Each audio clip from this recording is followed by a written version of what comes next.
नमस्कार, तेज हरियाणा पर स्वागत है। आगे बढ़ने से पहले अगर आपने तेज हरियाणा को सब्सक्राइब नहीं किया, अभी जो बटन है प्लीज इसे दबा के सब्सक्राइब करें, बेल आइकन भी दबाएं ताकि हर अपडेट सबसे पहले मिले। फेसबुक पर देख पा रहे हैं तो फेसबुक पर हमारे पेज को फॉलो कर लीजिए।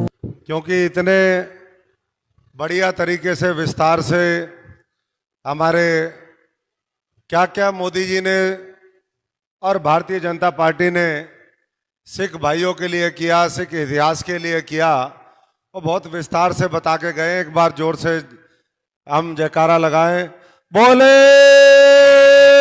सोनिया।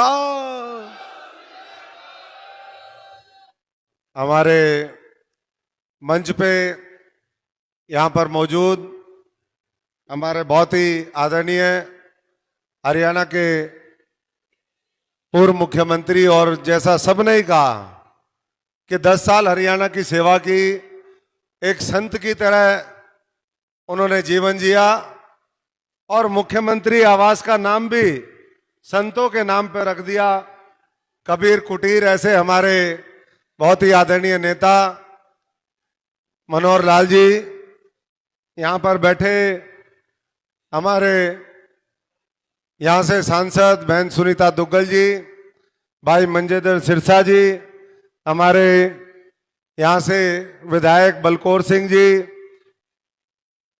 पूर्व विधायक हमारे भाई रामचंद्र जी, सारे जितने भी साथी बैठे हैं यहाँ से लेकर के, भाई गोविंद जी, अमीरचंद जी, भाई सागर जी, चोपड़ा साहब, आदित्य जी, आज जो विशेष तौर पर पहुंचे हैं, मुख्यमंत्री जी, पूर्व मुख्यमंत्री जी हमारे मनोहर लाल जी का आशीर्वाद लेने के लिए, भाई मीनू जी, निताशा सिहाग जी, हमारे भूपेश मेहता जी, रेणु शर्मा जी, भाई देव शर्मा जी, वेद फूला जी, और पीछे मक्खन सिंगला जी से लेकर के हमारी पूरी जिले की लीडरशिप यहाँ पर है। और सामने बैठे सभी मेरे बहुत ही सत्कार योग्य मेरे सम्मानित बुजुर्गों, नौजवान साथियों, मातृशक्ति, जहां तक भी आवाज जा रही है, सभी हमारी रोडी के नगर निवासी, क्योंकि हमारे भाई मंजिंदर जी ने, बहन सुनीता जी ने और उनसे पहले बोलने वाले वक्ताओं ने बहुत विस्तार से बात रखी है। और माननीय मनोहर लाल जी का ये चुनाव का कार्यक्रम है, हम सब जानते हैं। अभी उनको हिसार यहाँ से निकलना है और 6 बजे उनको भी अपना भाषण यहाँ पर समाप्त करना पड़ेगा। तो मैं ज्यादा कुछ नहीं कहना चाहता, मैं इतना ही कहूंगा साथियों से कि सारी बातें आप सब जानते हो।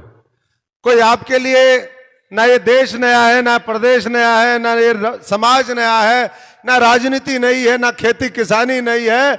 आप सबको पता है कि आपके मुद्दे क्या हैं और उन मुद्दों का समाधान कौन कर सकता है। मैं पूरी जिम्मेदारी के साथ इस बात को कह सकता हूं कि देश की आजादी के बाद जिस तरीके से भारतीय जनता पार्टी ने नरेंद्र मोदी जी के नेतृत्व में पिछले 10 वर्षों में काम किया है, प्रदेश में मनोहर लाल जी के नेतृत्व में काम किया है, और आने वाले समय में नायब सैनी जी के नेतृत्व में जिस तरीके से काम की कोशिश है, साथियों, ये रोडी से लेकर के पूरा सिरसा संसदीय क्षेत्र और पूरा हरियाणा इन काबिल हाथों में आपका महफूज है। इसलिए पूरी मजबूती से जो एक संकल्प लिया है भारतीय जनता पार्टी ने, आप सब ने, हम लोगों ने मिलकर के, कि हमें 400 पार कराना है 2024 में। 4 जून को जब वोटों की गिनती होगी तो 400 पार का जो ये नारा है, ये परवान चढ़ना चाहिए, ये फतेह होनी चाहिए। और तभी मैं समझता हूं कि देश तेजी के साथ आने वाले समय में आगे बढ़ेगा। और जो 10 साल में एक मजबूत बुनियाद रखी है, हम सब यहां पर बैठे हैं, सब इस बात को जानते हैं कि जब नींव खुदती है, नींव से जब बड़े बड़े पिलर खड़े होते हैं तो थोड़ा सा मुश्किल काम होता है, लेकिन जब पिलर खड़े हो जाते हैं, ग्राउंड फ्लोर का, फर्स्ट फ्लोर का जब लेंटर लग जाता है, तो अगर मजबूत बुनियाद है तो 50 मंजिल इमारत खड़ी कर लो, 100 मंजिल कर लो, 200 मंजिल कर लो, कितनी भी भव्य, जैसे राम मंदिर 550 साल बाद बना है, वैसे ही मैं समझता हूं दिव्य और भव्य इमारत अगले 5 वर्षों में खड़ी होनी है। इसलिए आप सब लोग मोदी जी के विजन मिशन के साथ जुड़ें और सुनिश्चित करें कि 2047 तक हमारे भारत वो विकसित भारत होगा। अगले 5 वर्षों में हमारा भारत वो दुनिया की सबसे तीसरी बड़ी ताकत होगा। आने वाले समय में किसान मजदूर और हर तरीके से ताकतवर बने। मनोहर लाल जी ने जैसे बिना पर्ची बिना खर्ची के एक एक गांव में 200-200 नौकरी देने का काम किया है, वैसे ही आने वाले समय में सरकारी नौकरी आपको मिले, यहां पर उद्योग धंधे स्थापित हो।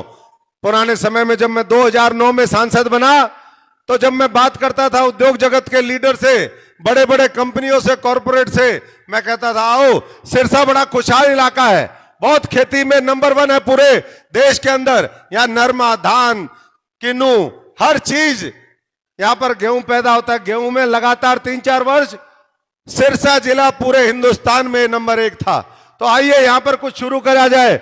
लोग कहते थे कनेक्टिविटी नहीं है, छोटे छोटे रोड बनाने का काम आज मैं माननीय मनोहर लाल जी का धन्यवाद करता हूं, क्योंकि ये डबवाली के साथी भी कुछ साथी बैठे हैं, आदित्य जी और 1-2 साथी हमारे यहां पर है।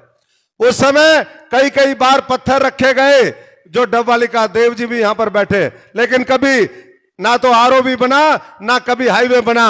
उस समय शुरुआत हमारे समय में हुई, लेकिन उस समय 14 में हम हार गए। मुझे लगा भाई ये अब प्रोजेक्ट जो है वो खटाई में चले जाएंगे, लेकिन माननीय मनोहर लाल जी ने ना केवल डबवाली से लेकर के हिसार का 4 लेन रोड बनवाने का काम किया, बल्कि उसके साथ साथ जो भी और संभव था वो कोशिश करी। और आने वाले समय में चौटाला गांव से लेकर के और पानीपत तक का नया हाईवे भी प्रपोज है। तो इसलिए साथियों, ये अगर कोई करेगा तो भारतीय जनता पार्टी और नरेंद्र मोदी जी और प्रदेश का मनोहर लाल जी और नायब जी का नेतृत्व करेगा। इसलिए पार्टी ने आज मुझे एक बार फिर मौका दिया है।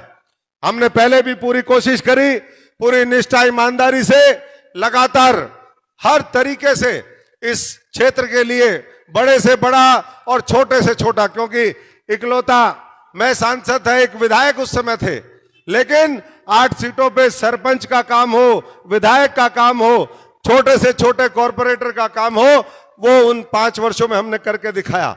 हमने विपक्ष की भी जिम्मेदारी और भूमिका निभाई। और मैं आज यहां पर उन तमाम साथियों से कहना चाहता हूं कि साथियों, जब समय आता है तो देर हो चुकी होती है। कहते हैं ना, अब पछताए क्या होता है जब चिगड़िया चुग गई खेत। ये जो विपक्ष इंडिया अलायंस, जिसको लोग घमंडिया जो गठबंधन है वो भी कहते हैं, इनसे सावधान हो जाइए। मैं और मेरे जैसे हजारों लाखों लोग वो इनके मारे हुए हैं, सताए हुए हैं। ये शोषण की दुकान है। ये कहते हैं ना हमारी नफरत की, और ये कहते हैं कि भाई हमने तो मोहब्बत की दुकान खोल दी है। अरे साथियों, इन्होंने 50 साल 55 साल जब इनको मौका मिला, शोषण की दुकान बनाई।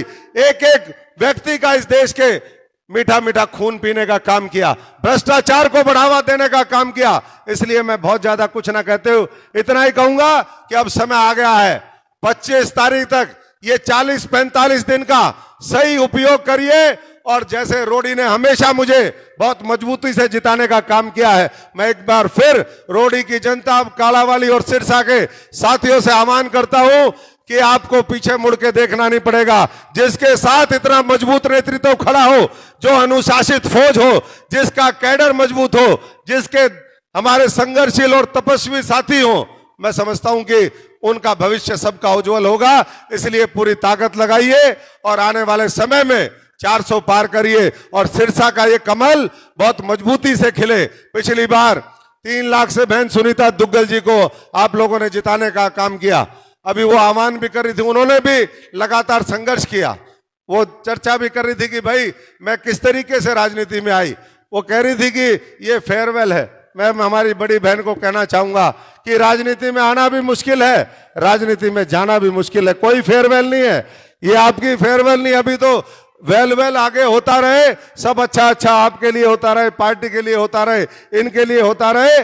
और भाई सिरसा जी ने जिस विस्तार से बात कही है, मैं इतना ही उनको कहूंगा, हमारे तो पुराने साथी रहे हैं, 20-25 साल से संबंध रहा है, कि उन्होंने इस पूरे इलाके का, इस जिले का नाम रोशन किया है। इसी तरीके से रोशन करते रहिए। मैं कोविड के दौरान देखता था, मैंने भाई साहब को फोन किया, कोविड के दौरान जब लोग परेशान थे तो कुछ लोगों का मेरे पास भी फोन आया, हमने इनको रेफर किया और दिल्ली में इन्होंने उनका इलाज कराने का काम किया। ऐसी जो सोच है कि सेवा और मानवता भलाई की, वो सोच इसी तरीके से कायम रहे। मैं एक बार फिर पुनः आप सबका बहुत बहुत धन्यवाद करता हूं। माननीय मनोहर लाल जी का एक बार फिर स्वागत करता हूं और उनको यही विश्वास दिलाता हूं कि जिस भाव और भावना से आप लोगों ने, नरेंद्र मोदी जी ने, अमित शाह जी ने, जेपी नड्डा जी ने, विप्लव जी ने, नायब जी ने, सब लोगों ने मिलकर के ये टिकट दी है, उस उम्मीद पर हम खरा उतरेंगे और सिरसा को नई ऊंचाइयों पर लेकर के जाएंगे। विकसित भारत में ये एक अपने आप में ये इलाका चमके, ये हमारी सबकी कोशिश होगी। बहुत बहुत धन्यवाद। जय हिंद, जय भारत। वाहिगुरु जी का खालसा, वाहिगुरु जी की फतेह। बोले सो